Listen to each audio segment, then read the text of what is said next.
Thanks very much for staying with us. Time now for Eye on Africa with me, Georgia Calvin-Smith. Tonight, South Africa's budget announcement includes a pledge to spend billions on ailing state electricity company Eskom. It's not fit for purpose and regularly plunges communities into the dark as part of the load shedding needed to stop the grid from overloading. Also, a funeral for Egypt's former leader Hosni Mubarak focuses on his military past rather than his checkered political legacy. He passed away at 91 this week and was ousted from 30 years in power back in the 2011 Arab Spring. And refugees who've been living in Kenya's Kakuma camp return home to eastern Ethiopia, motivated in part by recent political and economic reforms in their country. But first, South Africa's planning on cutting public sector wages by about 9.5 billion euros over 3 years to rein in state spending. Civil servant salaries count for more than a third of expenditure. The country is hoping to restore fiscal stability. South Africa has posted some of its weakest growth over the last 5 years or so, in part because of the drag from state-owned entities like the indebted and outdated energy utility Eskom. During Wednesday's budget speech, the finance minister also pledged billions to the national electricity supplier. It's resorted to systematically cutting the power from whole areas, often for hours at a time, to prevent the entire national grid falling into blackout. Our correspondent sent us this report. Nearly every single day, load shedding sees South Africans cut off from the electricity supply. Though inconvenient, the outages are predictable. You see, they said 12:30. 5 minutes to go. They're on time. Well, we'll have to finish with the scissors. It's complicated. We can't dry the hair, and the top-up card doesn't work either. They are going to need to find a solution because this cannot go on forever. We're all suffering from these cuts. Every sector of South African society is hit by the rolling blackouts. Those who can work around them. On this farm, biogas is made by fermenting tomatoes to produce methane, which is then used to generate electricity. A quarter of the farm's power is now produced in this way. I think the future is to have an energy mix. So if you have the waste available, is to produce what you can for yourself, use what you can from the network, but to create your own security in terms of energy supply so that you have energy when you need it. Global Energy's order books are now full with clients from all over the country demanding their services. In Pretoria, authorities are encouraging approaches like this. People who invest in generating their own energy are not only self-sufficient, but could eventually sell electricity to the struggling national supplier, Eskom. Obviously, where we seek to buy in electricity, we need to ensure that the cost of the electricity that we buy does not exceed the cost of our own generation. So there's a balancing act in this commercial negotiation that needs to take place. Resolving the energy crisis is a national priority and is set to spark a shake-up in the system. Municipalities will soon be able to buy power from independent electricity suppliers as part of Cyril Ramaphosa's efforts to tackle the issue. 3 days of mourning have been declared in Egypt for former leader Hosni Mubarak. The 91-year-old passed away this week and was given a funeral on Wednesday. It focused on his military career rather than his political legacy. Mubarak was toppled from rule during the 2011 Arab Spring after having held office for 3 decades. A full honours military funeral for Egypt's ousted autocratic leader Hosni Mubarak. A horse-drawn carriage carried the coffin to the mosque complex, followed by a procession led by President Abdel Fattah al-Sisi, Mubarak's family and dignitaries. The president offered condolences to Mubarak's wife and sons. It came as part of a government effort to focus on Mubarak's military career as his legacy rather than his time in office. Egyptians are divided over his legacy, which some recall as more stable than the chaos that followed after he was ousted in a 2011 coup against corruption. Mubarak was initially sentenced to life in prison, but was cleared and freed in 2017. Supporters turned out to pay their respects. Poor and low-income Egyptians are crying over you because you reinvented the country, but not at the expense of the poor. Thank God we were patient, and he too was patient until he was proven innocent in front of Arabs and the world. I will continue to say, long live Egypt and long live Mubarak. The body was then flown by helicopter to the family's burial ground. Outside the cemetery, supporters chanted and wept.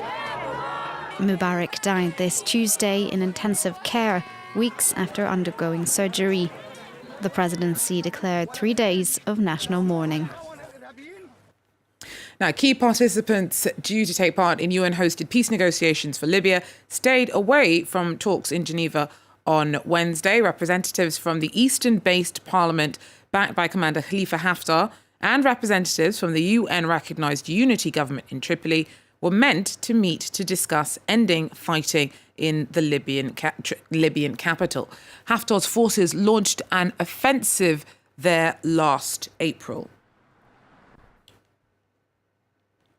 Now, Zambia is currently struggling with one of its worst droughts in decades. Successive harvests have been hit by a lack of rain and average temperatures that are rising twice as fast as the global mean. Together, that's put millions at risk of starvation. Lizzie walked hours to fetch this food aid so she could feed her 4 children at least 1 meal a day. Sometimes we eat once in a day. Sometimes when we find some other sources, we eat twice in a day. A severe drought is gripping the area around Simumbwe in southern Zambia. Humanitarian groups are handing out maize and beans, the first distribution in the area. Food shortages also affect schooling. I've got 70 pupils in my class. Just because of this hunger, there is absenteeism.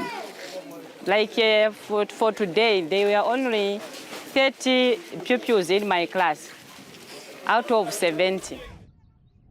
It rained recently, but don't be fooled by the greenery. Crops have been failing for years. 45 million people are at risk of famine in southern Africa, according to the UN's World Food Programme. 4 hours drive east lies the Kariba Dam, which produces around 40% of Zambia's electricity. But now, because of the drought, the turbines can't produce enough power. For the year 2020, we are looking at a target of 275 megawatts. So basically that's about 25% of the plant capacity of the Kariba North Bank power station to be utilized as a result of the low water levels. Lower rainfall is forcing farmers like Godfrey to change their methods. He now plants different varieties of crops and uses a water meter. If these measures fail, it will threaten his family's future.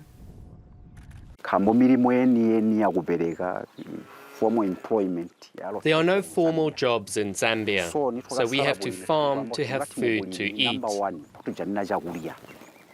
Secondly, this is how we put our children through school.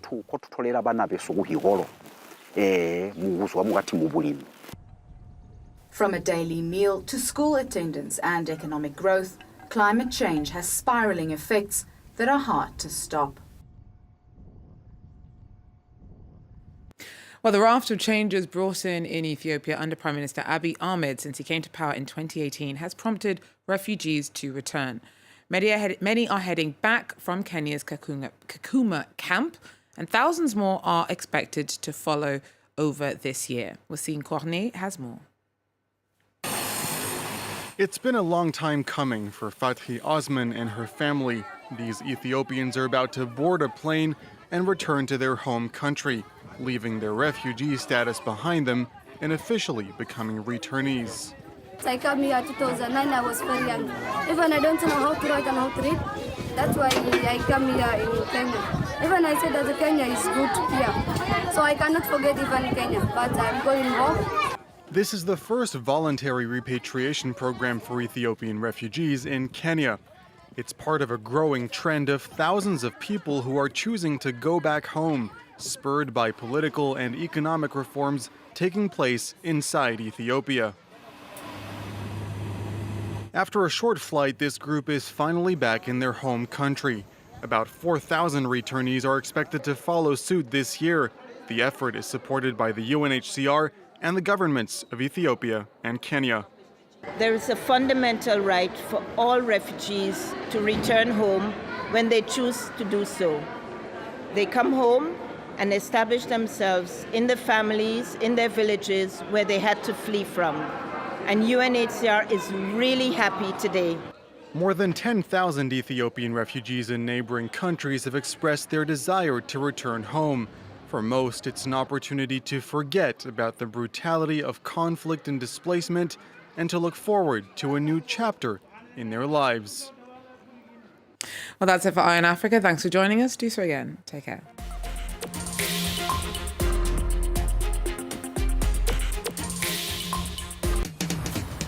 France is famous for its generous social safety net. It's been said the country is a paradise inhabited by people who think they're living in hell. Well, critics say it's a Byzantine ball and chain for the economy that's unsustainable in the long run, while defenders say it's a treasured jewel that needs protecting. So just how good are the benefits of the French system? What do the French think about it really? And who foots the massive bill? Join us for this episode of French Connections Plus, where we explore the hot-button issue that is France's social safety net. French Connections Plus, presented by Jeannie Godula and Florence Villemino.